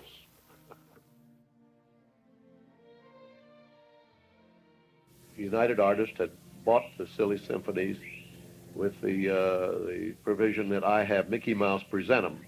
So I was building the symphonies as a thing where I could broaden my whole business, where I didn't have to be stuck in the groove and pattern of the central character and things. So we were always experimenting. Every one of them was a new type of subject and something that gave us a little something to reach out and accomplish something different. It actually is what led to developing the organization to a point where we could do a picture like Snow White, or we could do things like we did in Fantasia. diversifying the whole thing, making use of talents that I couldn't use on Mickey Mouse. I had some wonderful artists that were not good at Mickey Mouse. I mean, they couldn't conform to that kind of thing. But through these things, I made use of those artists. And I still have them today, a lot of them that don't draw the characters at all. They just draw other things, like in Fantasia, they draw leaves and they draw raindrops and things, you know? I respect my talent. I work very close with them. I'm not a one that feels confident that I have the answers. I think when I call it a plant, I don't like to have this word art creep into too many things because it bothers people. I like to look at it as a group of talents working together for an end result. And I think my artists respect the type of operation I have because they've been with me for years, and there's been many offers for them to leave, but they kind of like the plant or the factory because they can work with other people. They, you know, it's a nice atmosphere.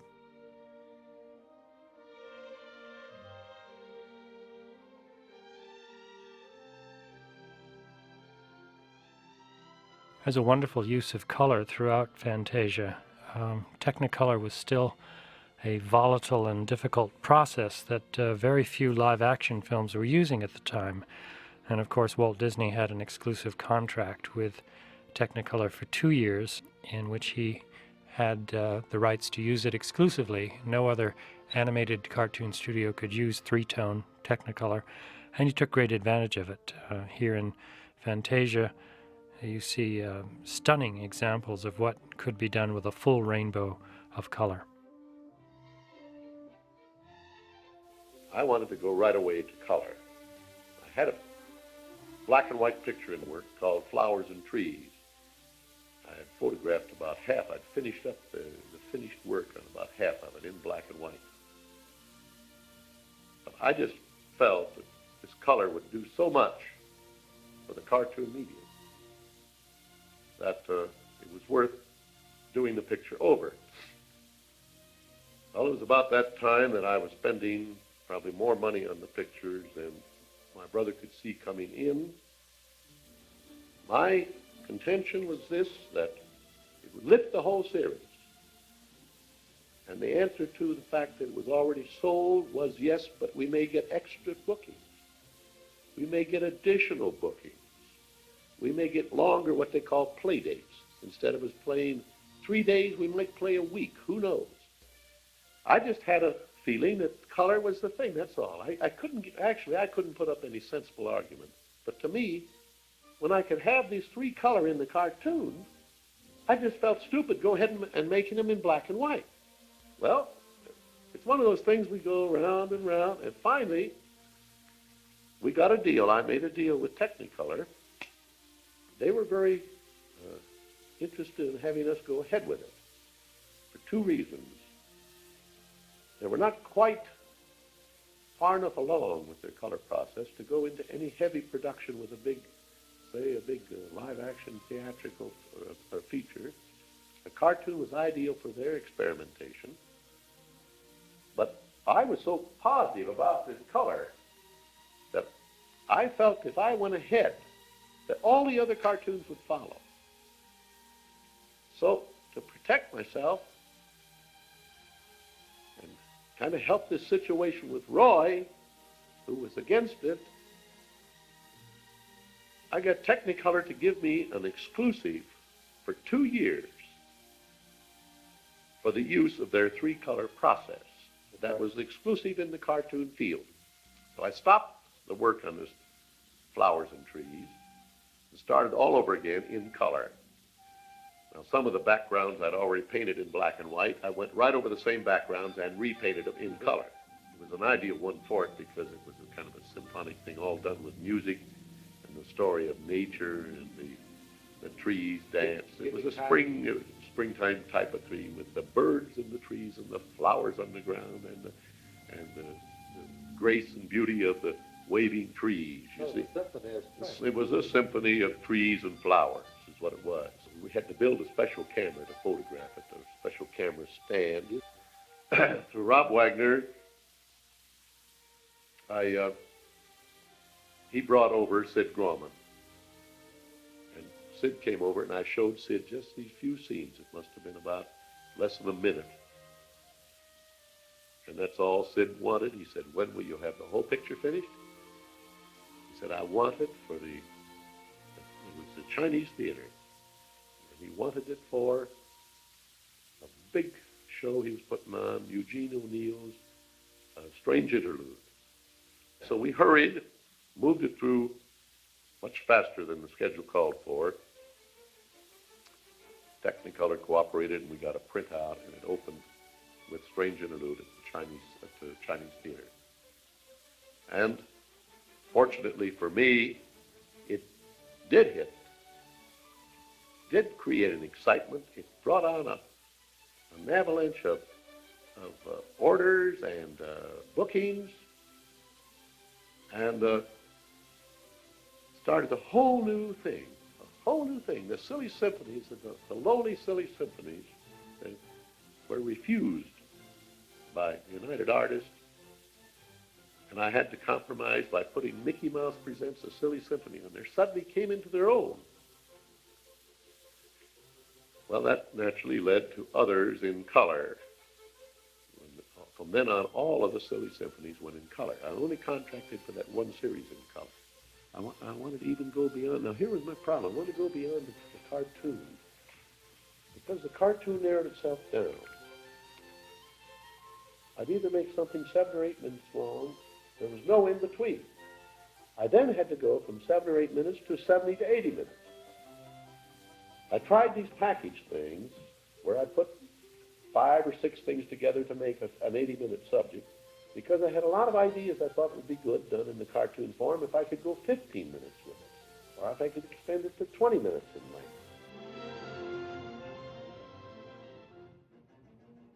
Stokowski worried about the impact on audiences, and indeed, because of some of the imagery, it was one of the most heavily criticized sections of the film.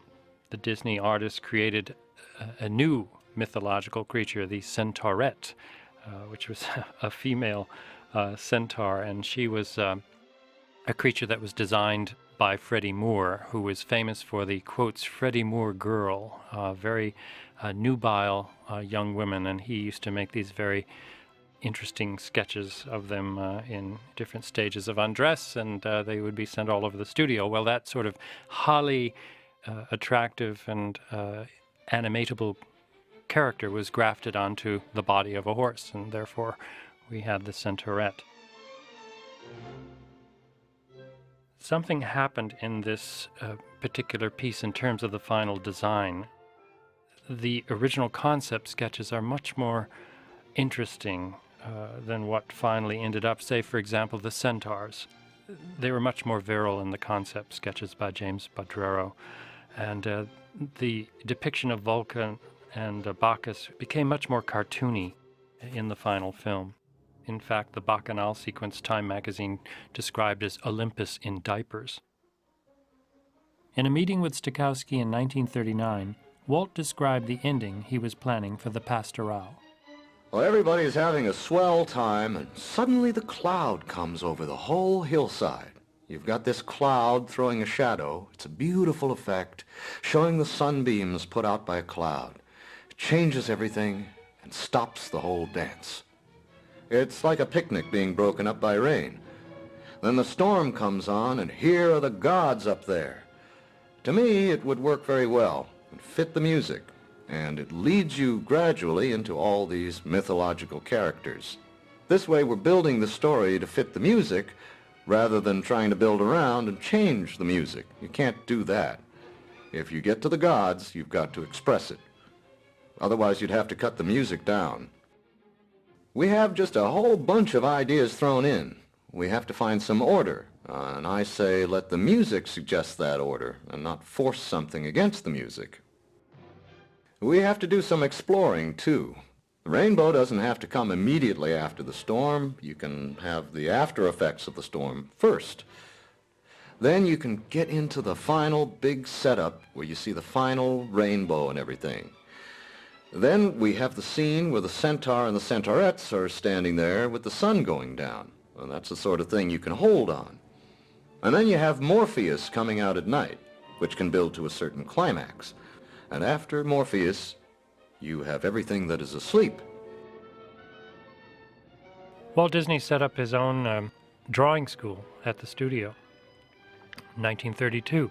Some of the animators, Art Babbitt, had taken it upon themselves to start drawing from the model in, private homes and such. But Walt Disney thought it was a good idea to improve the quality of his employees' work so that the films themselves would improve. And so he started these evening classes on the lot and invited a teacher from the Chenard Art Institute in Los Angeles to join the studio as a teacher of animation, and this was Donald Graham.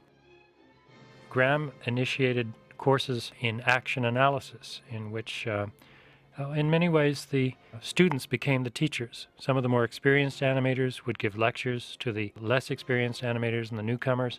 He would bring in experts on color, special effects, personality animation. Vladimir Teitla gave a number of lectures, and it was all under the guidance of basically Walt Disney, who wrote extensive memos to Donald Graham, and Don Graham himself. He was a very inventive teacher.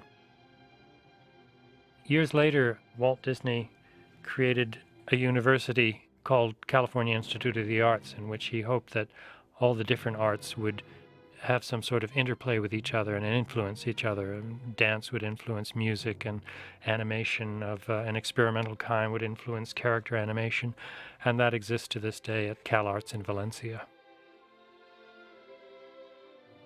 The big change in technique came in the, I'd say it came around 1932, somewhere in there, when I was able to get a hold of a group of artists and get them trained.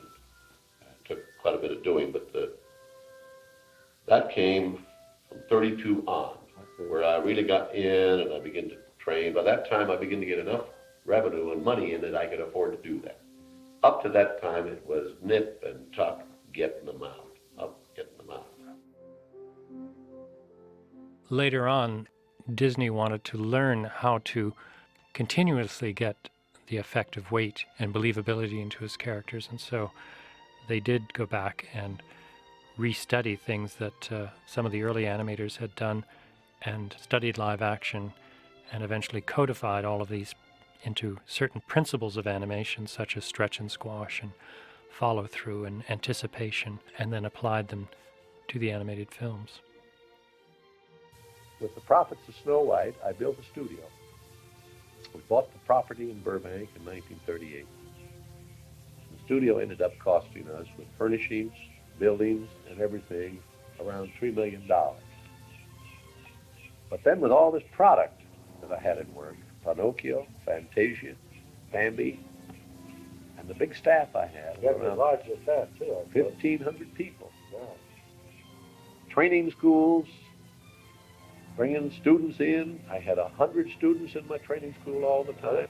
I trained artists for the whole cartoon industry. The ones that didn't make the grade with me moved out, and they are now part of the whole cartoon industry.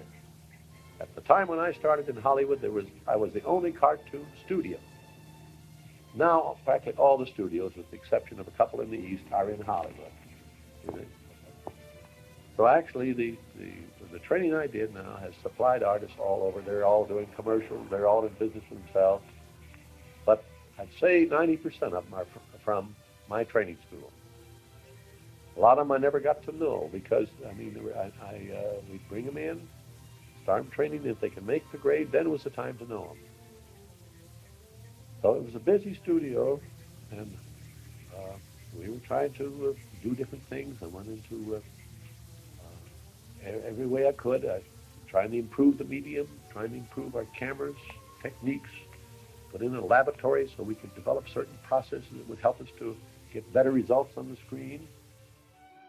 The training, the building, the drive that we put behind learning is what gave us a chance to bring ourselves up.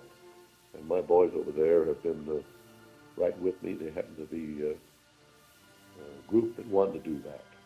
Fellows that even today on their own want to go down and study more. They're never through studying. And of course, I had courses there about everything, and I made it a kind of the boys that were experienced in things. It was not compulsory at all. It was up to them if they wanted to attend the course. But my students was compulsory. I made them go 3 nights a week if they were, say, working as an apprentice. Now, when they were students, they just studied. And the best plan I had got worked out was when I could take my students after they'd been in there, and it was a certain indoctrination period, that I could then give them a half a day of school, and I could let them work somewhere in that studio the other half day. They then begin to see, understand the business, and they got more out of that half day in school than they did when I had them a whole day. So I think that kind of schooling, I think we need more of that. Study, application. The hardest job was to get the guys to quit fooling around with the individual drawing and to think of the group of drawings in an action. They couldn't resist when they had a drawing in front of them there. They had to keep noodling there. And that's what makes a drawing stick, you see. We call this action analysis. That was the term we applied to this particular study.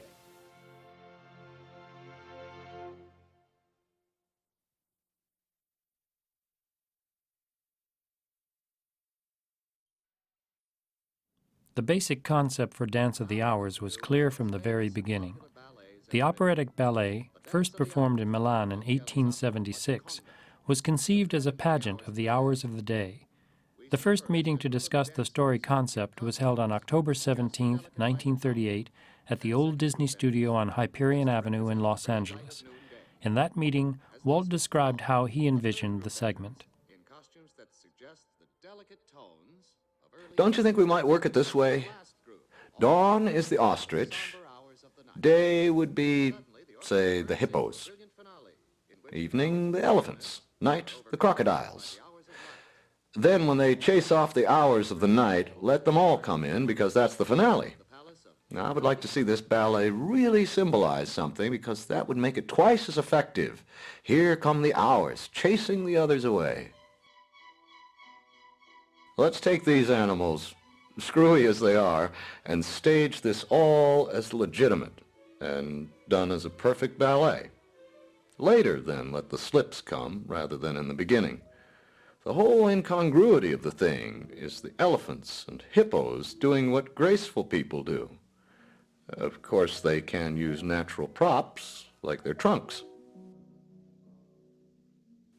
And one thing to remember, this is not going out in the theaters as a short subject in itself. As Deems presents it, it should be a ballet for the whole evening's entertainment. Don't try to weave a story in it, and don't cut the music, but find business to fit the music. Length is important. I don't think we have so much material that we need to cut the music. Put it on as Deems describes it, but with animals. We must make the audience feel that the animals are really doing it, so that when these accidents happen, they'll get a kick out of it. Otherwise, they'll feel that we're forcing the gags in. The animals are sincere about it. It's like an amateur performance. All are serious, no clowning. That is, no deliberate attempt to clown. We don't want anyone to mug deliberately for a laugh. Now, it's going to take some time to get ourselves up to the point where we can really get some humor in our stuff, rather than just belly laughs, and get beauty in it, rather than just a flashy postcard. It takes time to do that, but I think we will. But we'll never lose that stuff that we've got from the shorts. It's valuable, and we'll never lose it. Excuse me if I get a little riled up on this stuff, because it's a continual fight around this place to get away from slapping somebody on the fanny or having somebody swallow something. This shot here with the large feet in the foreground and the small ballerinas in the back was suggested by Jules Engel, who was working at the Disney studio at that time in concept art and story art. Jules Engel later became one of the early people at the UPA studio that changed the whole design and look of animation in the late 1940s. And Jules Engel later became the head of the experimental animation program at the California Institute of the Arts.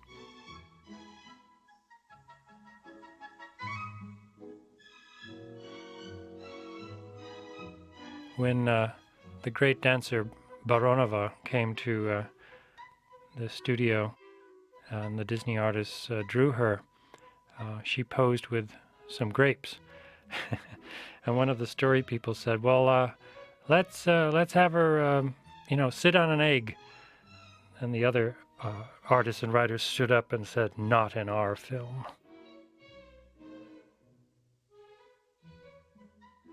This, of course, is the parody of Zorina, as choreographed by George Balanchine in the 1938 film The Goldwyn Follies, her appearance as a fountain. In these sound clips, Walt talks about the story process once again, how it was in the early days when gags and slapstick ruled the screen, and how important it was when he later discovered pathos as well. I've always had a feeling that anytime you can kind of experiment or do anything, you ought to do it. You'll never know what'll come out of it. And I have that feeling today. If my boys come to me with an idea, and if it sounds plausible to me, sounds possible, I try to go with them on the experiment, because you'll never know what'll happen. I don't try to go afield. I always try to stay with things that I feel is close to what I know and sort of allied with what I'm doing. I think that that open mind and that hope that one thing will lead to another, which I've seen happen in my own life. Now, in the very early days of making these pictures, it was a matter of survival. It was a fight to survive. It was a fight first to get in, to crack the ice. So, you did desperate things. I used to throw things in there that kind of gags and things in because I was desperate. I didn't even like them then, but I had to get one out every 2 weeks. So, I couldn't sit and meditate about a thing. An idea would come out, we'd have it in. In fact, as fast as we'd think of them, lots of times we'd have it animated. So as we got more time and everything, then we begin to become more selective. We begin to try to improve our storyline and the finesse in even the gag. I used to work very hard on gag situations when I had time. And I set up a special group of fellows just to work on situations. Well, I figure that there's this time for me to get in, and that is the formative stage. And then we'll set up a little plan of where we're going, and then I let them go. Then I have my men following, which my supervisors. They come to me and they say, I think you better get in. We've hit a snag. And I get in, we straighten out the snag, and off we go again.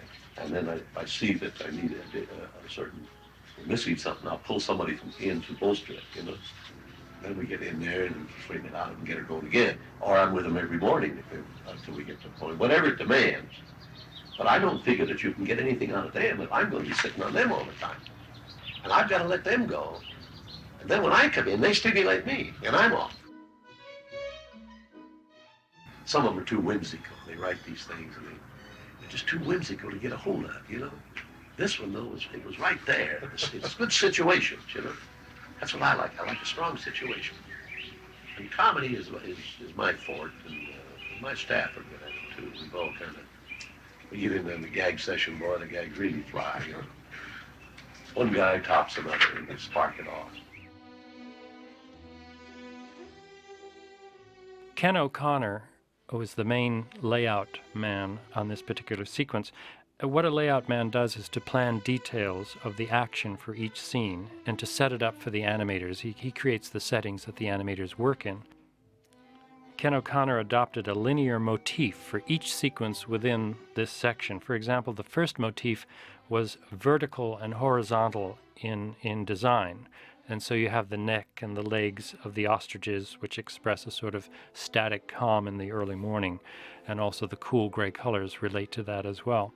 The second sequence is moved outdoors to a brilliant noontime light, and so it's more active, and the ellipse was used as a motif, and it sort of mirrors the shape of the hippos and the circular movements in that section. The third motif is a still more active serpentine line with the elephants, a low horizon line with their trunks undulating. Now we're into twilight. The colors are coming down into lavenders and blues.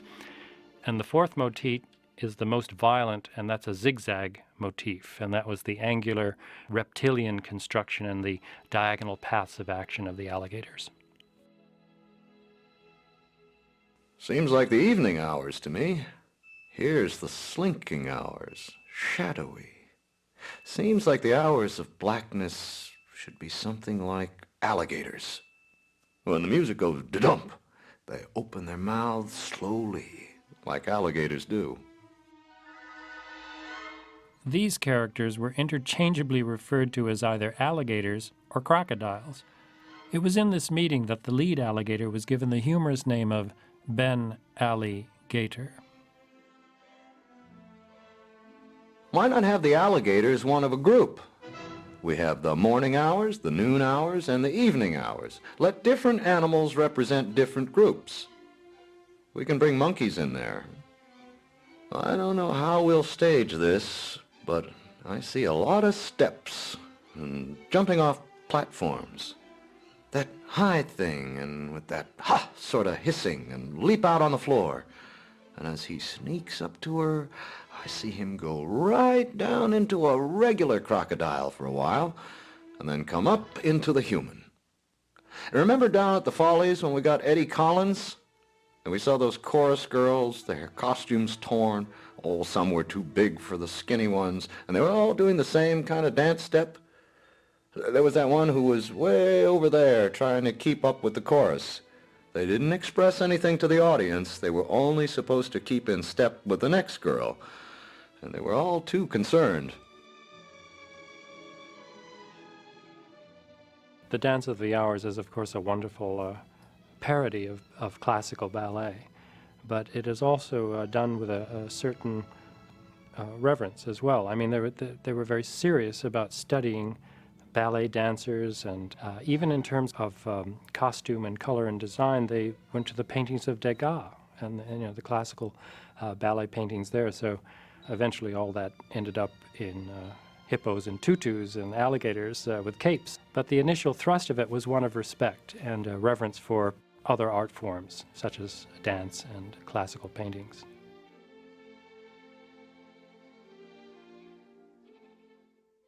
Walt Disney and his artists parody classical ballet in this piece. The sight of awkward animals played straight is a visual counterpoint. The delicate hippo, the suave alligator, etc. The illustrator Heinrich Klei and also the cartoonist T.S. Sullivan. The dances were actually modeled by Marge Belcher, who later became famous as Marge Champion of Marge and Gower Champion, the MGM dancing team. Marge Belcher was the model for Snow White and also for the Blue Fairy and Pinocchio. Well, here she is the model for these hippos and ostriches. They also modeled the action and the dancers on the Ballet Russe, which was then touring Los Angeles, and the famed ballerina Baronova actually visited the Disney studio to pose for the artists at least once. The section was directed by Norman Ferguson, who was a master of animated slapstick and of animals who could think. For example, he is the one who put a real personality into Pluto the pup in the 1930s. He's a very important animator at the Disney studio, and he directed this section. When you get into things like that, you get a little panicky, and then you think you can bolster it by throwing in a lot of corny gags. You see, but there's no heart to it. You'll get a ha-ha, big ha-ha, but there's no heart. Without that heart, I don't think anything will laugh. In other words, with every laugh, there must be a tear somewhere, and I believe in that.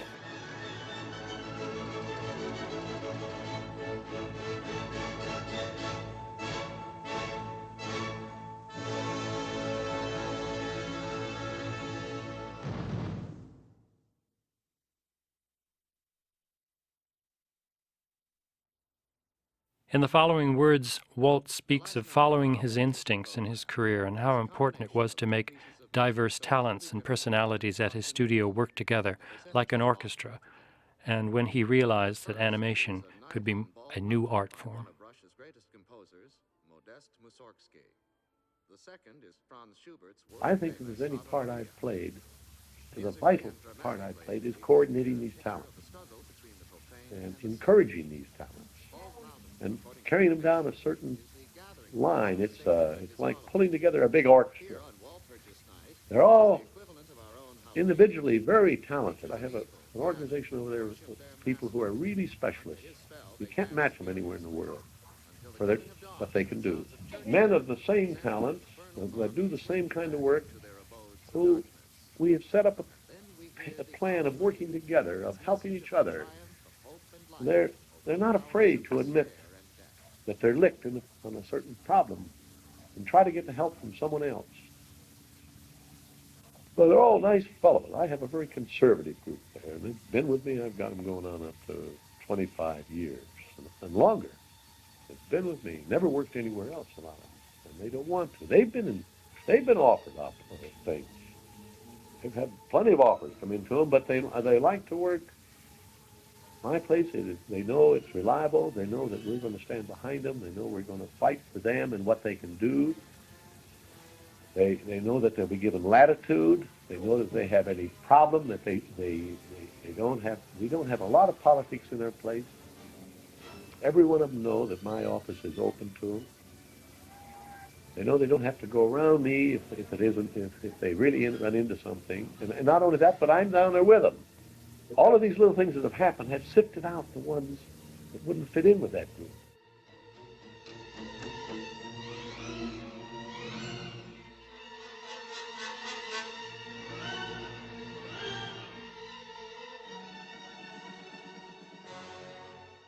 I kind of think one of the smartest things that I ever did for this business was when I realized that it was not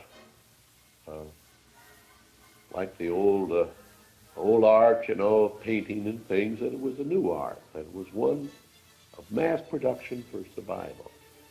It was one of being able to make enough of these things that you get your chance at an average. If I tried to do it all, I could only do so many. I recognized that very early. And I think, of course, the industry was set up that way too before I came into it.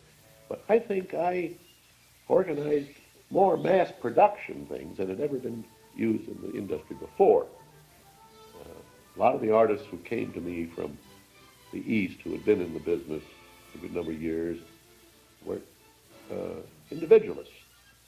They insisted they not only draw it, but they wanted to do the inking. They wanted to follow it right through to the last detail. The whole damn thing. And I said, that's silly.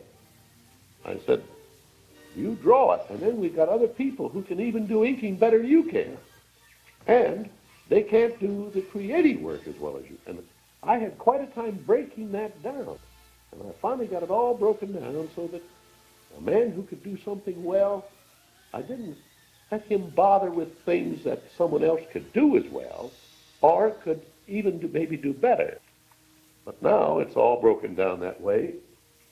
And say one of my key animators today, he doesn't do every drawing in the scene that he is responsible for. And some of these key animators have as high as 10 assistants. So the assistants then have a chance to do things. He will take a chance with the assistant and say, well, you do this little piece here. Here, I want it to go this way and everything. You do that. The assistant gets the chance to learn. There's nothing better than the apprenticeship system. So a lot of my top men today were assistants at one time, and they came up.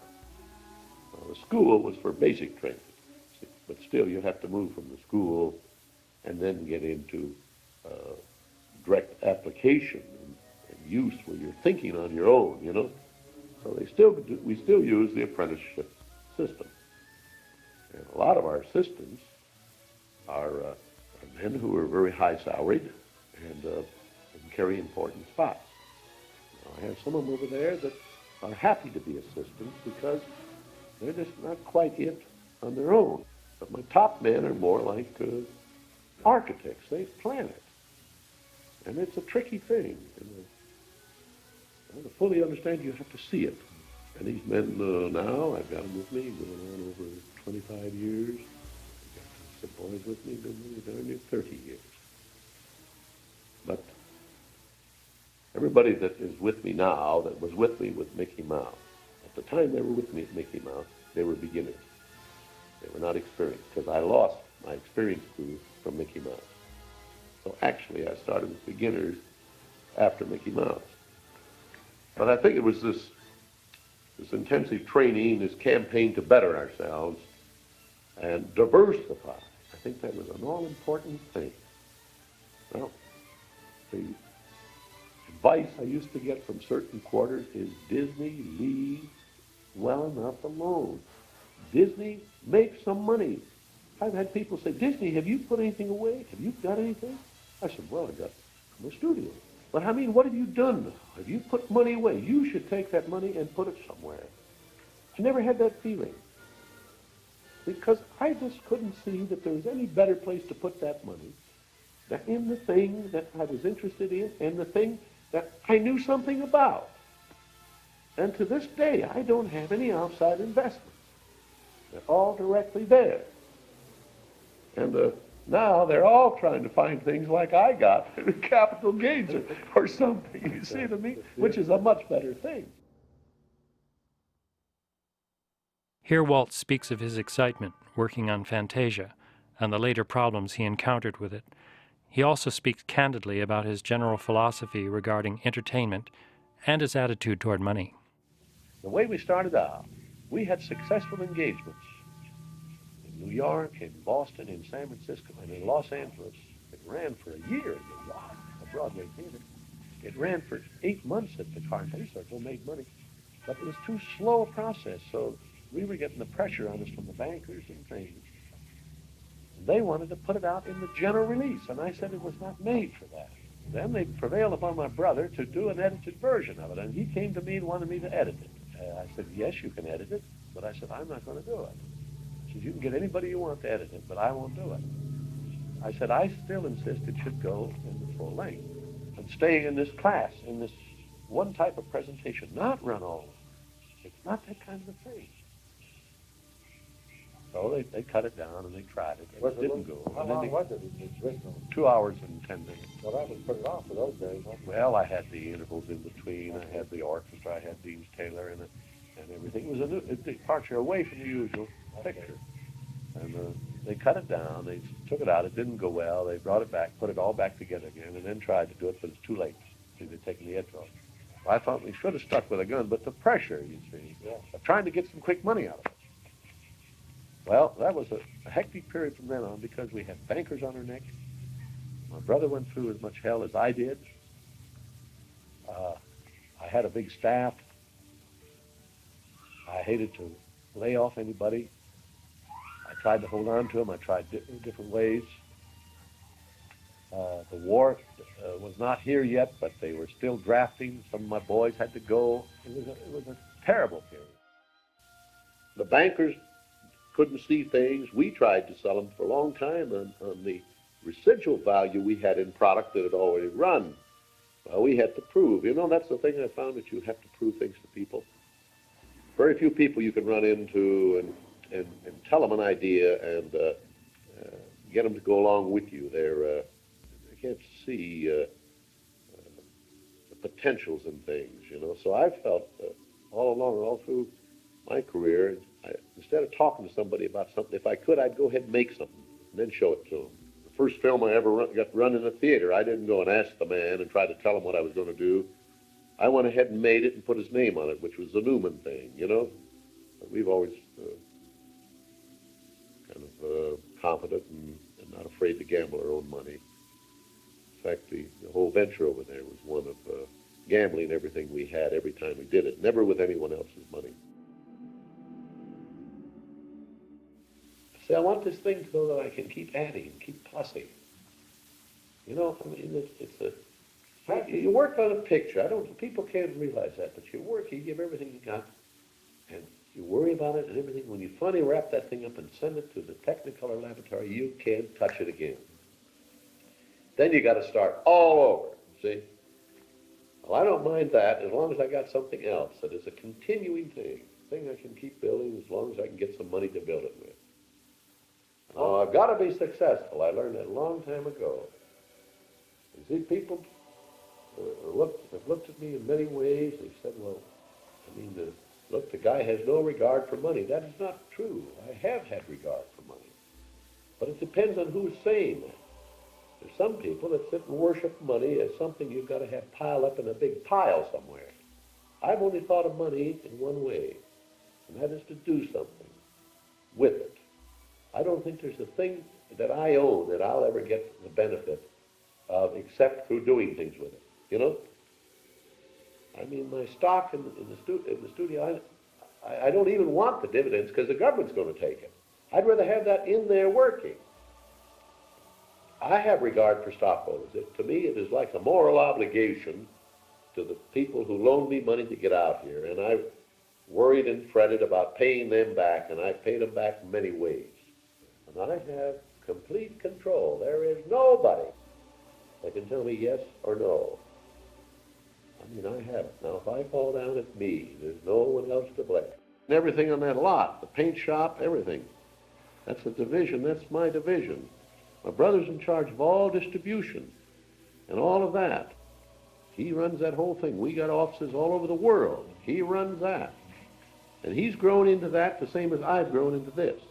And along with him are fellows who have grown up with him. We've never hired a wizard in our life. And we've never believed in geniuses. And we just feel that it's a matter of good common sense and certain things that we pin our faith on. Like I said, never let that public down if you can help it. And that's what I try to do. I mean, if I got a picture and it just is going to be a cheater, I feel like throwing it in the ash can rather than putting it out to the public. You know, I believe that. A few months after the release of Fantasia, Walt Disney was invited to speak on a radio broadcast about our American culture. How are we to recognize the good and beautiful? I believe that man recognizes it instinctively. In my business, we'd say it another way. We say that the public, that is, the audience, will always recognize and appreciate quality. It was this faith in the discrimination of the average person which led us to make such a radically different type of entertainment as Fantasia. We simply figured that if ordinary folk like ourselves could find entertainment in these visualizations of so-called classical music, so would the average audience. And they have. Of course, there are still some people who believe that music is something stuffy and shouldn't be made entertaining. But I'm happy to say that the response to Fantasia from the many liberal-minded critics, from great educators, great artists and musicians, and especially from the young people, has given us the courage to go further in our explorations of this medium of entertainment. I imagine that the 1,200 young people in my organization who helped make Fantasia are a pretty fair cross-section of average American culture. They're from the average American home with the average American advantages and upbringing. Every day, I see them prove that they know the difference between the real stuff and the phony. If they are the average, then I feel that American culture is doing all right. I believe that you will find this spontaneous reaching out for the fine and beautiful in all mankind. It is man's indestructible and godlike quality and the guarantee of his future.